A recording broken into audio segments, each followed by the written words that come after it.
Hi everyone, welcome to my YouTube channel Nariyal English classes. Nariyal English classes में आपका स्वागत है। Today we are going to read the final part of the lesson. We are not afraid to die if we can all be together. So before starting the final part of this lesson, if you haven't subscribed to my YouTube channel yet, then subscribe it right now and don't forget to press the bell icon to get latest notifications whenever I upload a new video. So let us start the final part of the lesson. I checked and rechecked my calculations. तो यहाँ पर narrator बताते हैं कि उन्होंने अपनी calculations को जांचा और एक बार फिर से उनको जांचा. So he checked it again and again.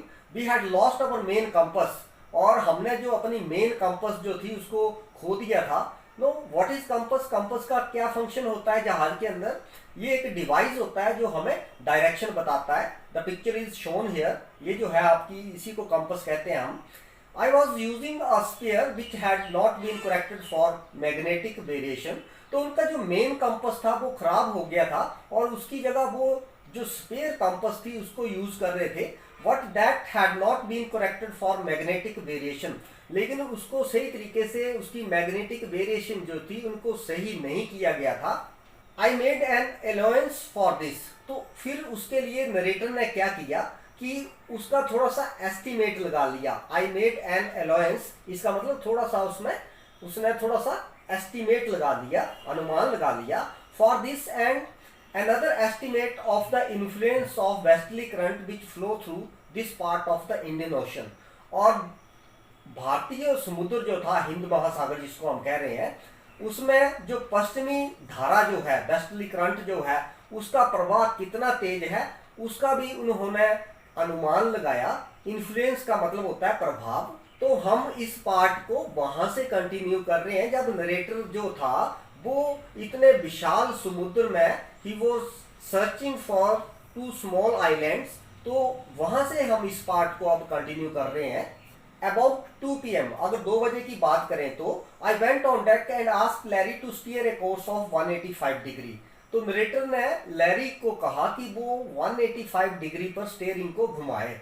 If we were lucky, I told him with the conviction I didn't feel. Conviction का मतलब होता है विश्वास, दृढ़ विश्वास और strong belief. He could expect to see the island about 5 PM. Island mean टापू. तो अगर वो भाग्यशाली होंगे तो 5:30 बजे वो उस टापू के ऊपर पहुंच जाएंगे. अगर 185 डिग्री के ऊपर स्टीयरिंग को लैरी घुमाता है तो वो उस टापू पर 5:30 बजे पहुंच सकते थे, ऐसा उसका विश्वास था. Then with a heavy heart I went below. तो फिर नरेटर बताते हैं कि मैं भारी दिल के साथ नीचे उतर गया. On my bunk. बंक किसको बोलते हैं? Bunk is a sleeping room. तो सोने का जो कमरा होता है उसको बंक कहते हैं. वहां चला गया narrator. And amazingly mean surprisingly, और हैरानी के साथ, he was dozed off.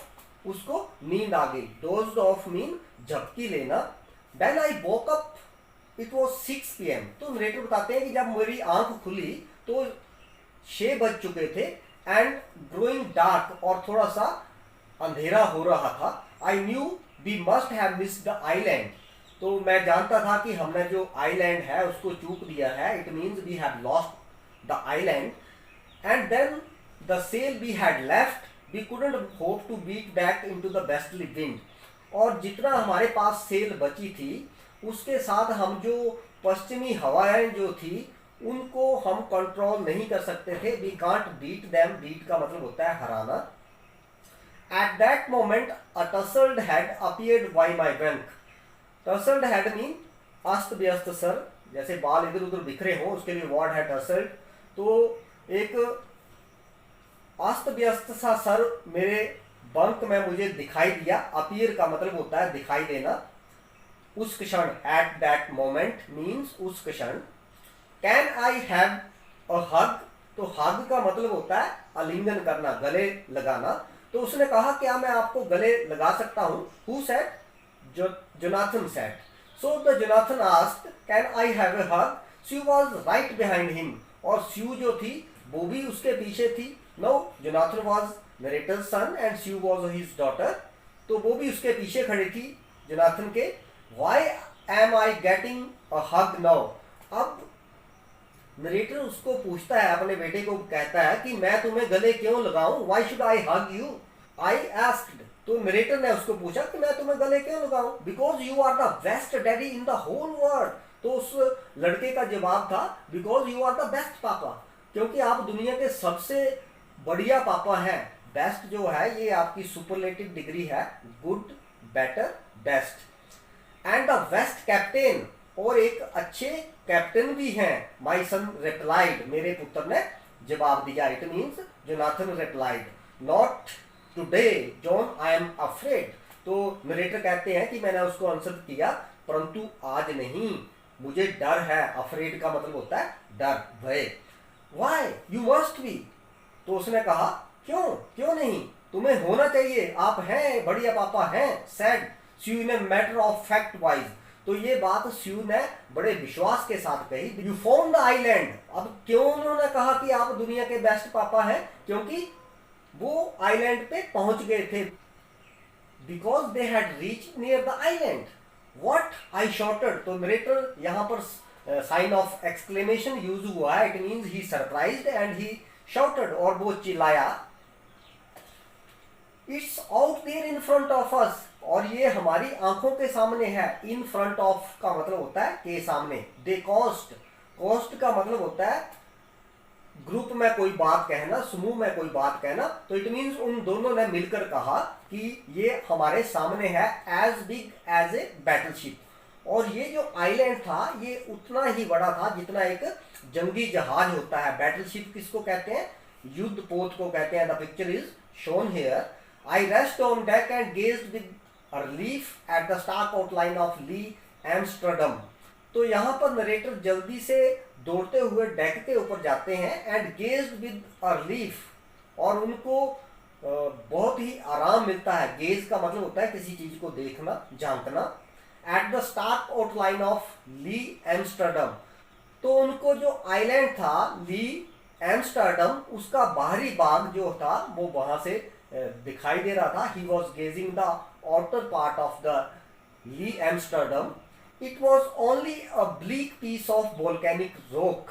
अब ये जो ली एम्स्टर्डम था, ये एक ब्लीक का मतलब होता है जो बंजर हो। Bleak mean divide of vegetation. तो ये एक बंजर ज्वालामुखी चट्टान का टुकड़ा था विद लिटिल वेजिटेशन। इसमें थोड़ी सी वनस्पति थी। वेजिटेशन मीन पेड़ पौधे, वनस्पति। The most beautiful island in the world, once again sign of exclamation is used here. So it was the most beautiful island in the world. ये दुनिया का सबसे सुंदर टापू था उनके लिए। अब एक तरफ हम इसको कह रहे हैं कि it was a bleak piece of volcanic rock, कि ये एक बंजर जमीन थी, और दूसरी तरफ हम इसको बहुत ही सुंदर दुनिया का टापू कह रहे हैं। तो ये नरेटर के लिए तो मोस्ट ब्यूटीफुल होगा ही, क्योंकि यहाँ पर आकर उनकी जान बची थी, तभी इसको कहा जा रहा है कि ये दुनिया का सबसे सुंदर आइलैंड था, क्योंकि वहां पर वो सेफ पहुंच चुके थे। Be anchored offshore for the night. Anchor word ये पहले भी आया था। एंकर का मतलब होता है जहाज को खड़ा करना। ऑफशोर का मतलब है समुद्र का किनारा।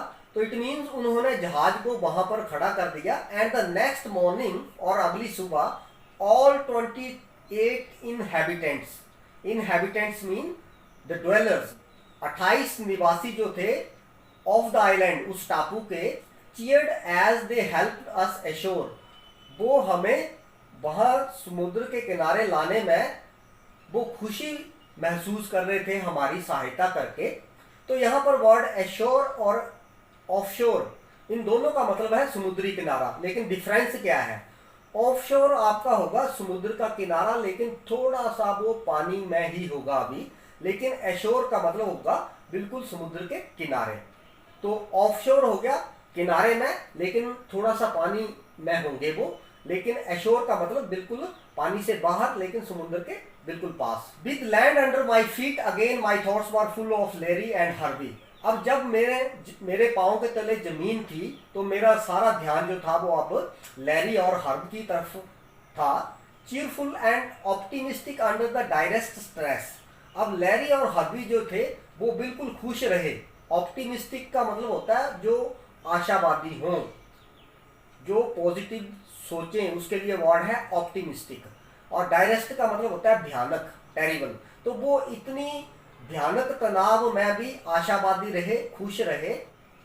एंड ऑफ मेरी, और मैरी के बारे में जो कि नरेटर की वाइफ थी, who stayed at the wheel for all those crucial hours, जो कि स्टेयरिंग व्हील के ऊपर उन संकट के जो समय था, क्रूशियल आवर हो गया संकट की घड़ी, तो वहां पर वो स्टेयरिंग के ऊपर काम करती रही। मोस्ट ऑफ ऑल, और सबसे ज्यादा, I thought of a 7-year-old girl, मैंने 7 वर्षीय लड़की के बारे में सोचा, who didn't want us to worry about a head injury, जो हमें अपने सर की चोट के बारे में नहीं बताना चाहती थी, विच सब्सिक्वेंटली मीन बाद में, took 6 minor operation to remove a recurring blood clot between skin and skull। तो उसकी स्किन और स्कल, स्कल खोपड़ी को कहते हैं, तो खोपड़ी और स्किन के बीच जो खून जम गया था उसको हटाने के लिए उसके 6 छोटे छोटे ऑपरेशन करने पड़े। रिमूव का मतलब होता है हटाना। And of a 6-year-old boy who was not afraid to die, और एक 6 साल का छोटा लड़का जिसको मरने का डर नहीं था।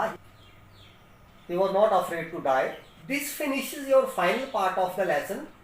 If you have read all the part of these lessons very carefully and sincerely, then you will be able to respond all the textual questions of this lesson. So keep watching and sharing my videos. Thank you.